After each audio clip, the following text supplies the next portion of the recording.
Ankle sprain series के आज की इस वीडियो में हम बात करेंगे कि एंकल स्प्रेन होने के फौरन बाद यानी कि टखने में मोच आने के फौरन बाद आपको कौन कौन सी चीज़ें करनी चाहिए, कौन कौन से प्रोटोकॉल्स आपको अपनाने चाहिए ताकि आपके एंकल स्प्रेन की जो हीलिंग है वो अच्छे से हो और आपका एंकल स्प्रेन जल्दी से जल्दी ठीक हो जाए। तो आज का यह महत्वपूर्ण वीडियो आप ज़रूर देखिए, जिसमें मैं ऐसी 5 प्रोटोकॉल्स, ऐसी 5 बातें बताऊंगा जिनको अगर एंकल स्प्रेन होने के फौरन बाद से आपने अपना लिया, स्टार्ट कर लिया, तो आपका एंकल स्प्रेन सही टाइम से यानी कि बहुत जल्दी ठीक हो जाएगा। मैं डॉक्टर तारिक कमाल फिटनेस और हेल्थ की दुनिया में आप सबका स्वागत करता हूं, जिसका नाम है फिजियो फिटनेस एट होम।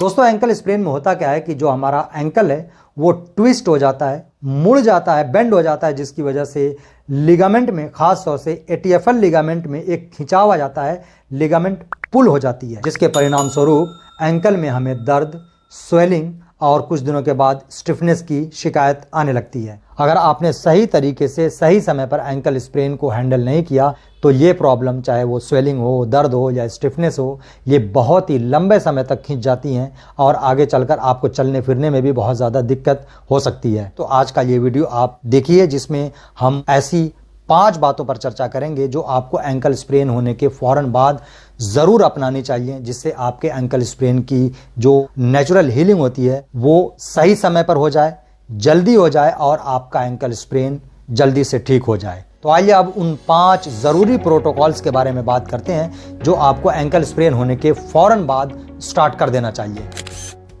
जैसा कि मैंने पहले भी बताया कि एंकल स्प्रेन में जो हमारा टखना है, जो हमारा फुट है, वो ट्विस्ट हो जाता है। ये एक ऐसी इंजरी है जिसमें हमें ये डाउट होता है, ये कन्फ्यूज़न होता है कि कहीं इस ट्विस्टिंग की वजह से बोन में कोई प्रॉब्लम तो नहीं आ गई है। तो ये कंफर्म करने के लिए, ये रूल आउट करने के लिए कि कहीं एंकल स्प्रेन के साथ साथ हमारी एंकल की किसी बोन में कोई फ्रैक्चर तो नहीं है, बोन कहीं से क्रैक तो नहीं हो गई है, तो इसके लिए आप डॉक्टर से मशवरा लेकर एक एक्सरे ज़रूर कराइए, क्योंकि एक्सरे करा लेने के बाद ये कंफर्म अगर हो जाए कि आपको एंकल स्प्रेन के साथ साथ फ्रैक्चर भी है तो फ्रैक्चर का ट्रीटमेंट कुछ और होता है, और अगर सिर्फ आपको एंकल स्प्रेन है तो इसका ट्रीटमेंट कुछ और होगा।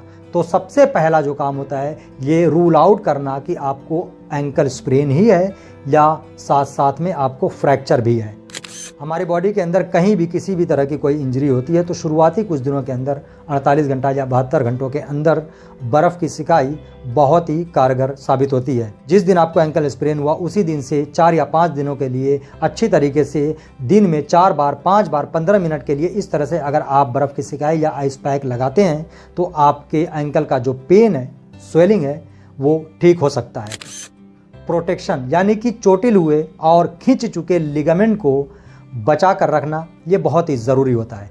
जितना अच्छे तरीके से आप अपने एंकल को यानी कि इनडायरेक्ट तरीके से अपने लिगामेंट को बचा कर रखेंगे, प्रोटेक्ट करके रखेंगे, इसकी जो हीलिंग है उतनी अच्छे से होगी और आपका जो पेन और स्वेलिंग है वो उतना जल्दी ठीक होगा। एंकल को प्रोटेक्ट करने के लिए, बचा कर रखने के लिए अलग अलग तरह के एंकल सपोर्ट्स होते हैं। आपका एंकल स्प्रेन कैसा है, किस कैटेगरी का है, इसके अनुसार आप अपना ब्रेस सेलेक्ट कर सकते हैं। इसके ऊपर वीडियो मैंने बनाया हुआ है, इसमें मैंने डिस्क्राइब किया हुआ है कि अलग अलग तरह के कौन कौन से एंकल सपोर्ट्स होते हैं और आपको कौन सा एंकल सपोर्ट सूट करेगा। आप ये वीडियो देखकर आप अपने लिए बेहतर एंकल सपोर्ट चूज कर सकते हैं। या फिर जो किराए बैंडेज आता है तो आप इसको इस तरह से फिगर ऑफ 8 में अपने एंकल पे बांध सकते हैं, इससे भी आपको अच्छा खासा सपोर्ट मिल जाएगा। एंकल सपोर्ट आपको 24 आवर नहीं पहनना है। शुरुआती कुछ दिनों में आप पूरे दिन पहनिए, रात में निकाल दीजिए। फिर जैसे जैसे आपकी स्वेलिंग और पेन में कमी महसूस हो तो आप सिर्फ चलते फिरते वक्त ही एंकल ब्रेस या एंकल सपोर्ट पहनेंगे।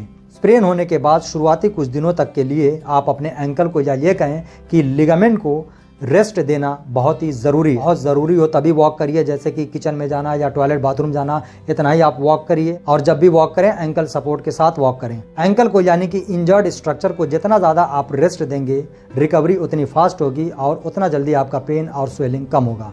एंकल स्प्रेन के शुरुआती कुछ दिनों में पेन और स्वेलिंग आपको बहुत परेशान कर सकती है, एक्यूट पेन रहता है, तो आप अपने डॉक्टर से कंसल्ट करके कुछ दिनों के लिए एंटी इन्फ्लेमेटरी ड्रग स्टार्ट करिए।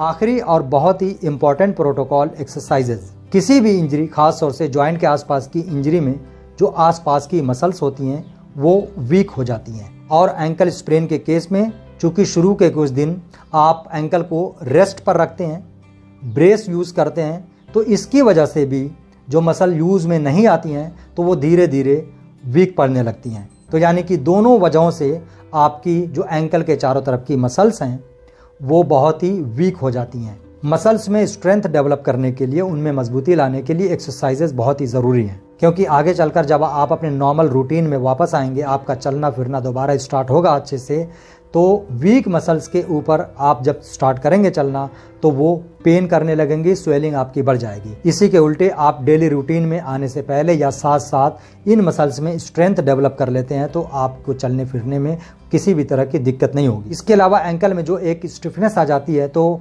मसल्स में फ्लेक्सिबिलिटी और जॉइंट में मोबिलिटी लाने के लिए भी एक्सरसाइजेज बहुत ज़रूरी होती हैं। आपको ये एक्सरसाइजेज कब स्टार्ट करनी है, कितने दिनों के लिए करनी है और कैसे करनी है, इसके ऊपर मैं अलग अलग वीडियोस बना चुका हूं। डिस्क्रिप्शन बॉक्स में उसका लिंक दे दिया है, आप यहां से जाकर वो सारी वीडियोस देखकर एक्सरसाइजेज स्टार्ट कर सकते हैं। तो दोस्तों उम्मीद करता हूं कि ये सारी बातें आपके लिए बहुत ही यूजफुल होंगी। अगर आपको हाल फिलहाल में एंकल स्प्रेन हुआ है तो ये पांचों चीज़ें आज से ही स्टार्ट कर दीजिए, ताकि आपकी जो हीलिंग है वो फास्ट हो और आपका एंकल स्प्रेन जल्दी से ठीक हो जाए। ये वीडियो आपको कैसा लगा कमेंट बॉक्स में ज़रूर लिखिए। कमेंट बॉक्स में और भी आप मुझे सुझाव दीजिए। इस वीडियो को लाइक कीजिए और भी लोगों को शेयर करिए ताकि और भी लोग इस वीडियो से फ़ायदा उठा सकें। अगर आप चैनल पर नए हैं तो चैनल को सब्सक्राइब करने के साथ साथ बेल आइकॉन भी दबाइए ताकि मैं कोई भी वीडियो बनाऊँ उसकी नोटिफिकेशंस आपको मिलती रहें। Thank you.